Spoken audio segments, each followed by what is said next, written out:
오늘 이제 우리 느헤미야서 5장 1절부터 19절까지를 보셨는데요.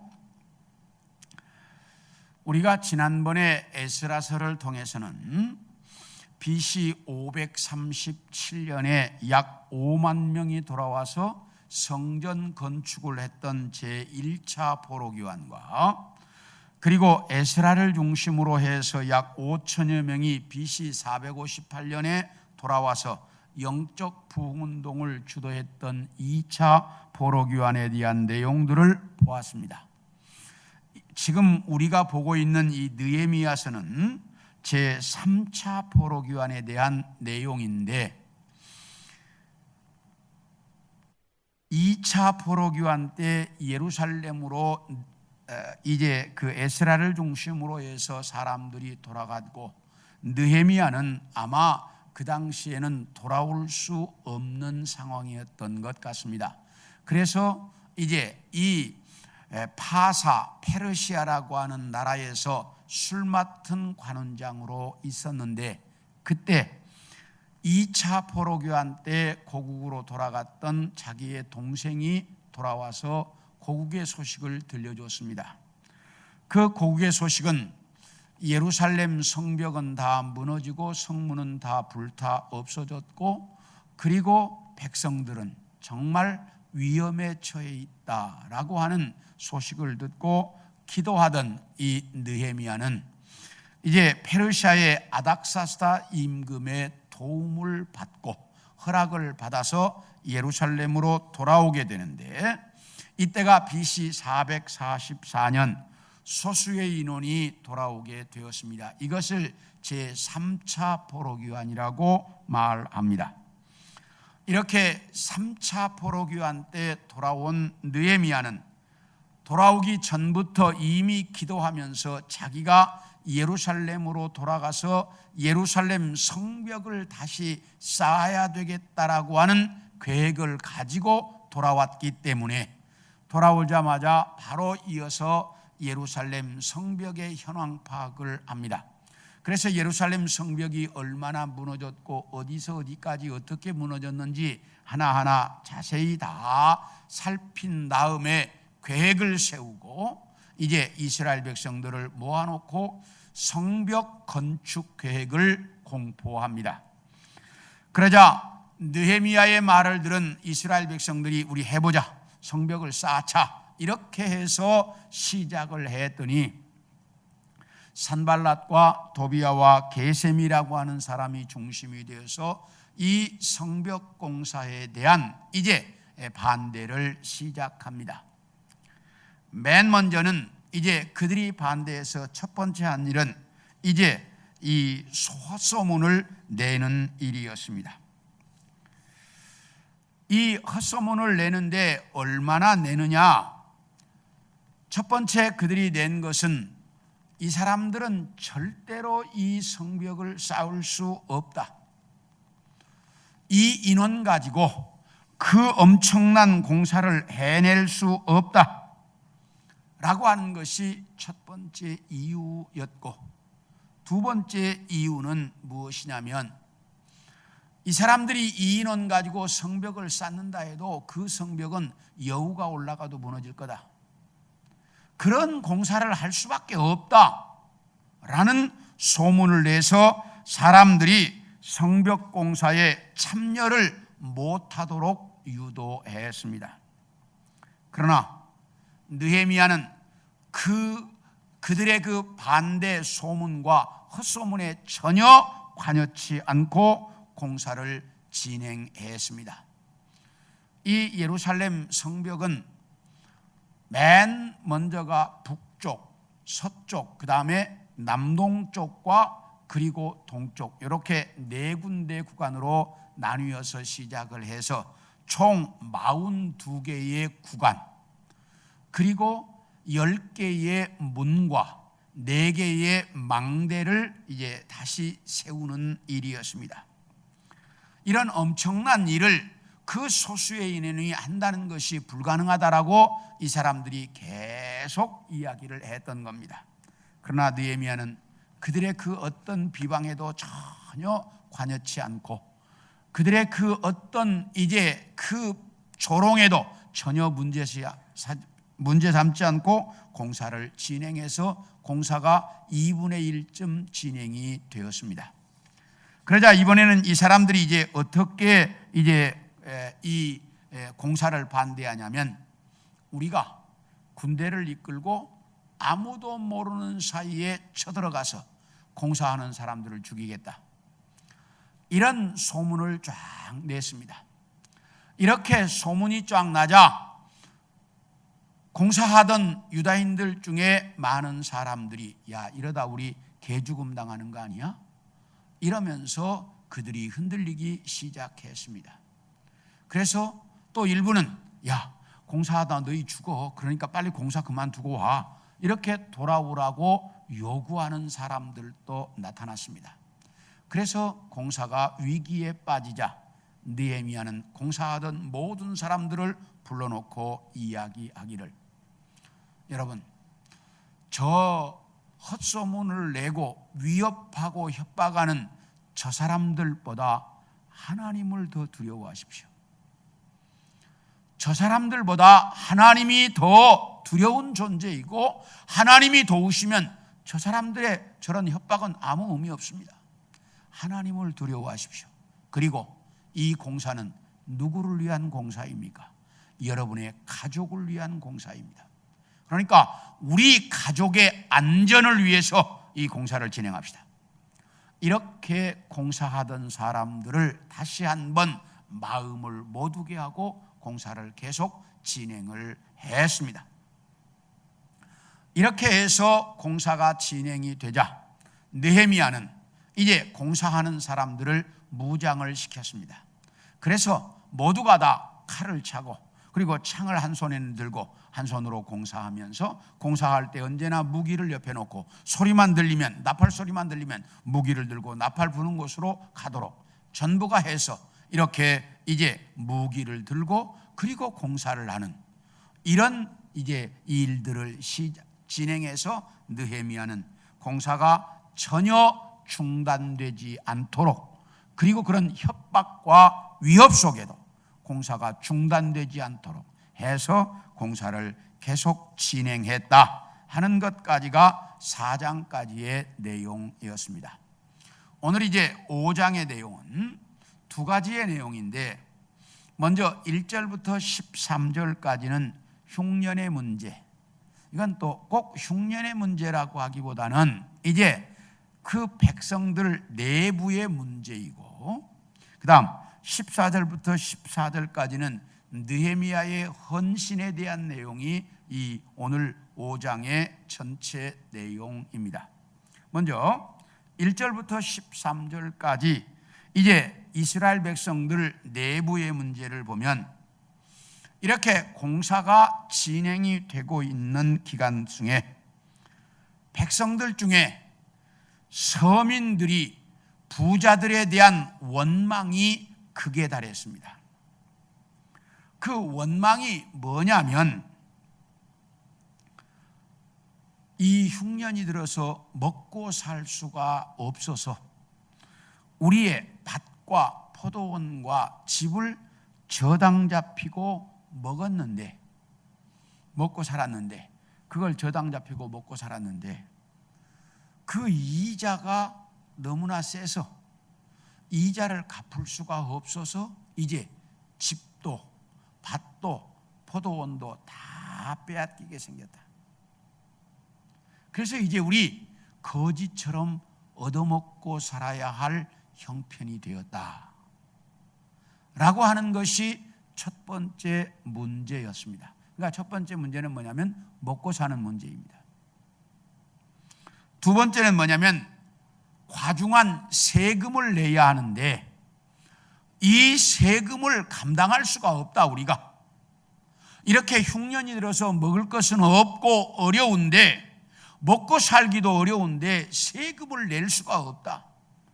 그래서 이 세금 때문에 우리의 모든 재산이 다 넘어가게 생겼다.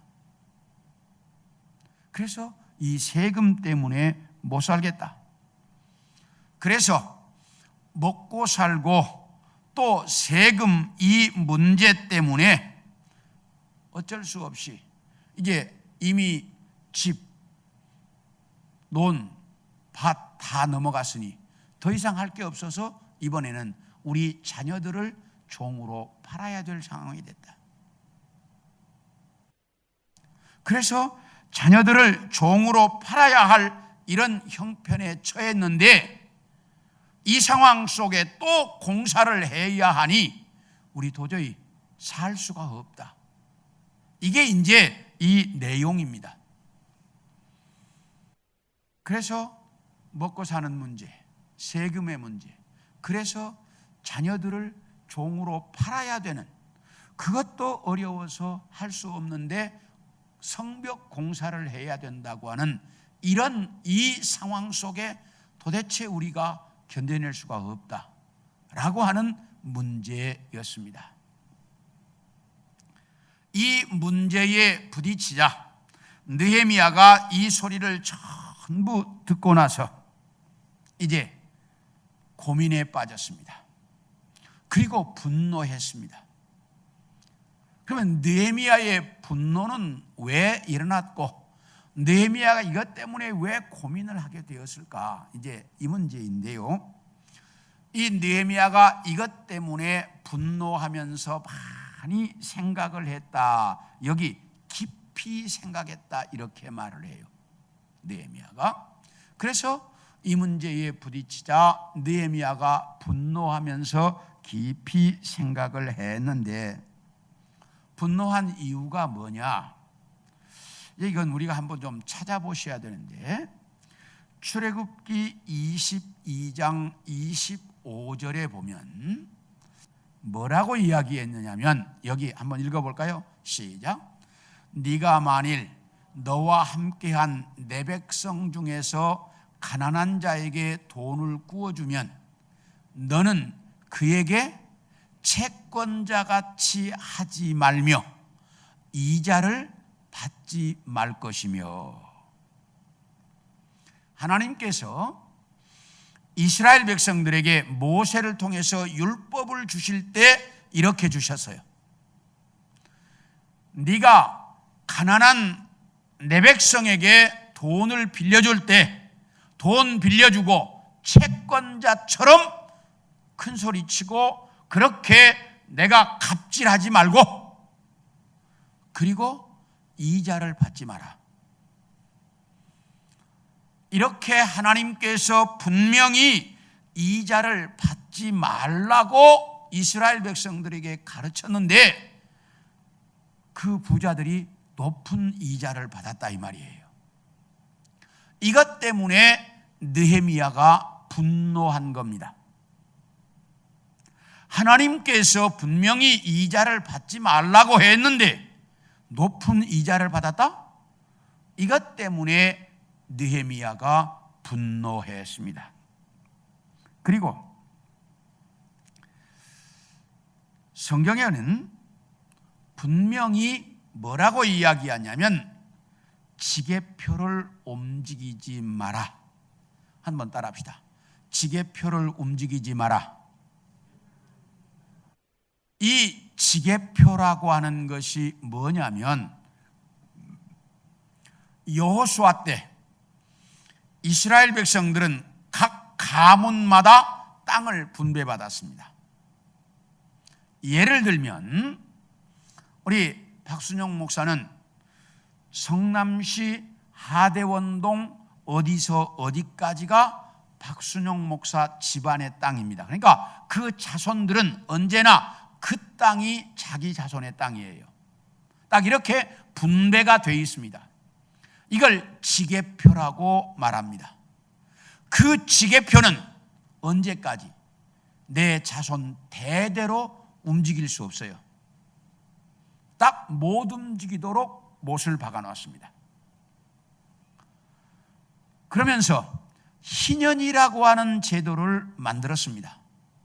다시 이야기하면 박순영 목사가 하대원동의 땅을 분배받았는데 그 자손들이 살다가 뭘 사업에 실패를 했거나 해서 먹고 살 수가 없어.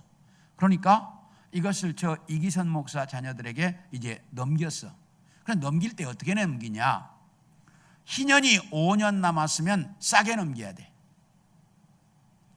희년이 49년 남았어. 그건 제일 비싼 거야. 비싸게 넘겨야 돼. 그러다가 희년이 되면 이기선 목사의 자녀들은 가지고 있다가 박순영 목사 자녀들에게 희년이 되면 다시 돌려줘야 돼.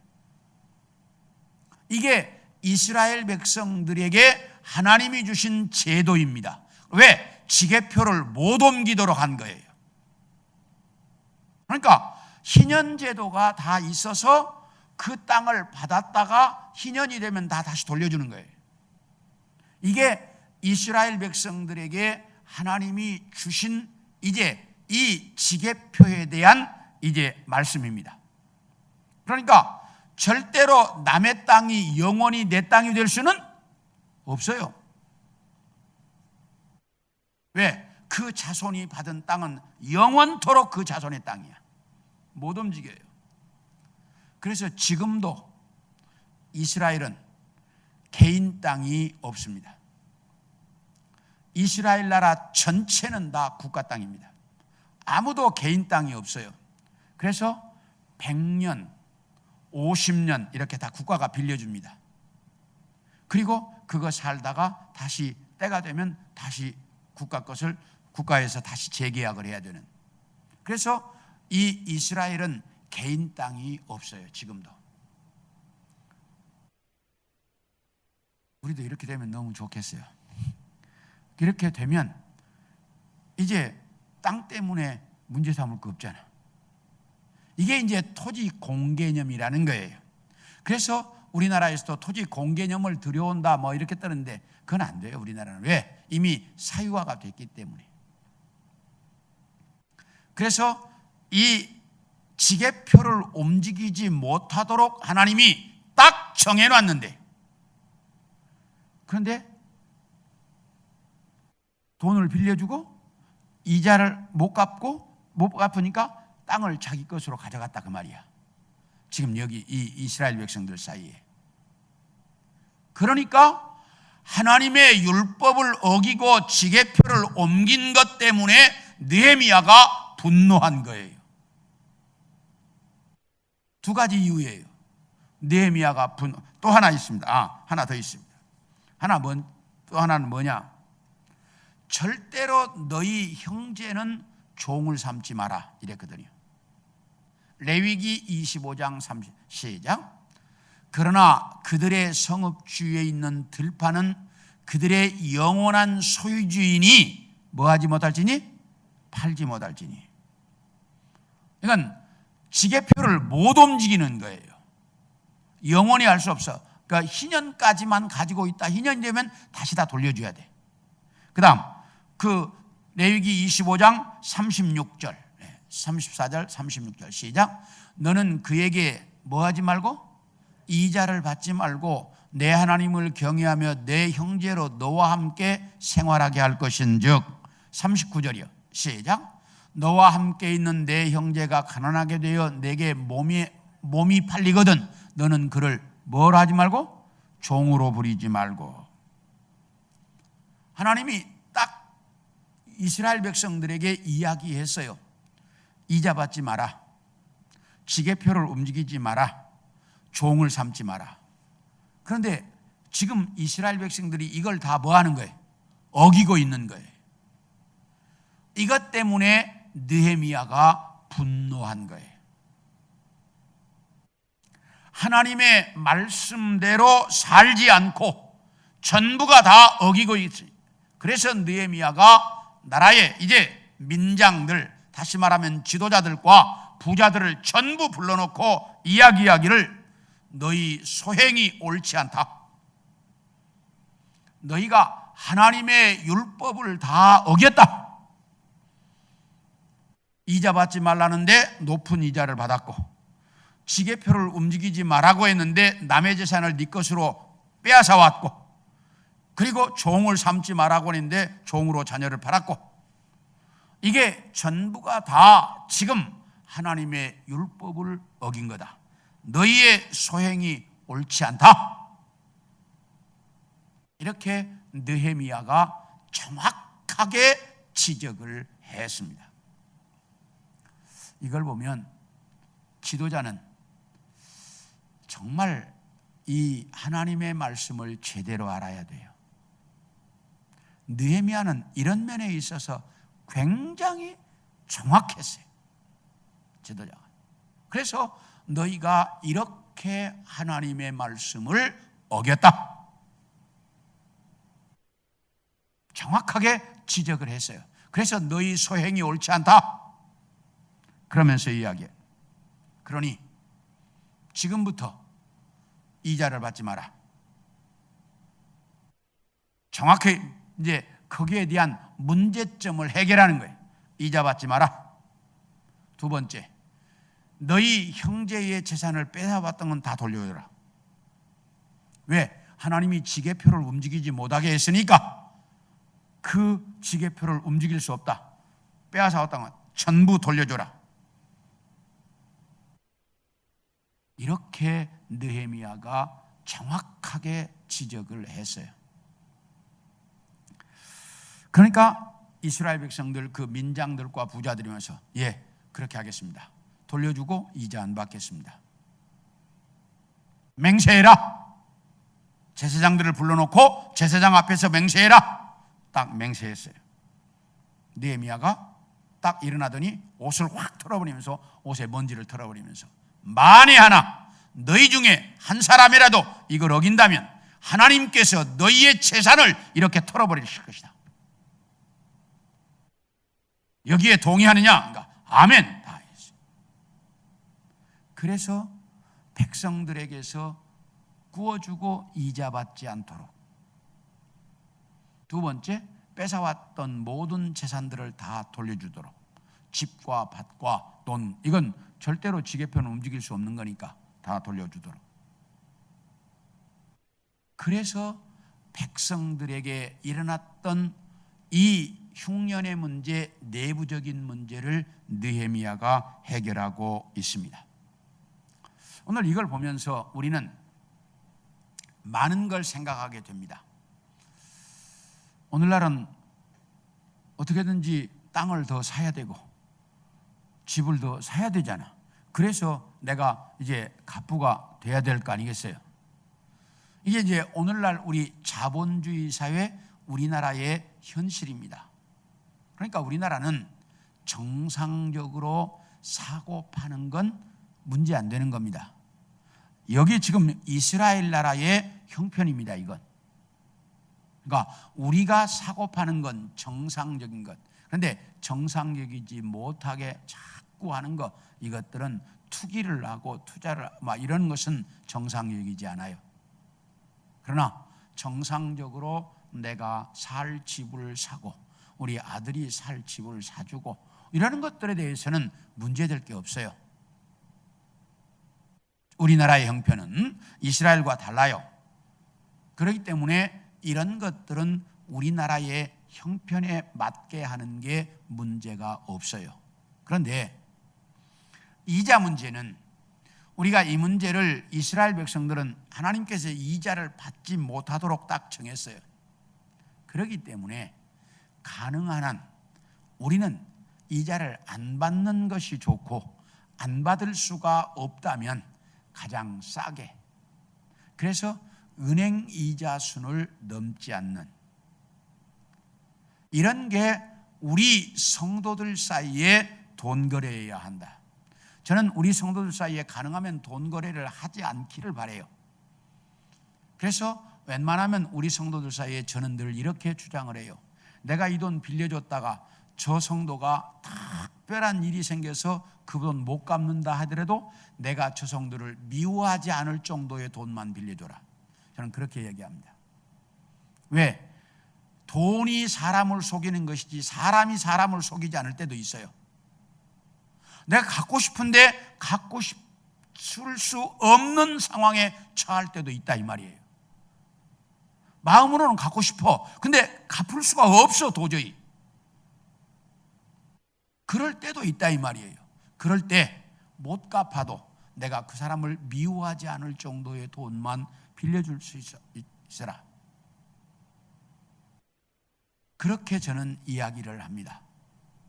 그래서 이 이자 문제를 여러분들이 잘 보셔서 이렇게 이스라엘 백성들은 받지 못하도록 하나님이 딱 규정을 했어요.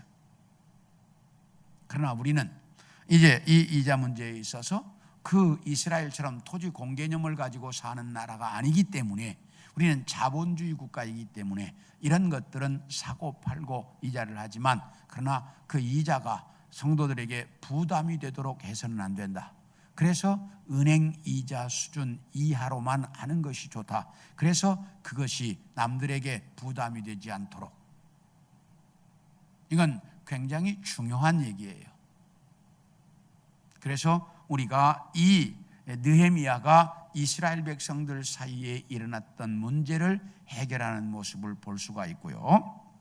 이렇게 이제 백성들 사이의 문제를 해결한 느헤미야가 자기 자신 느헤미야의 헌신에 대해서 14절부터 19절까지를 이야기하는데, 여기 보니까 느헤미야가 총독으로 12년 동안 있었는데 12년 동안 살해를 받지 않았다.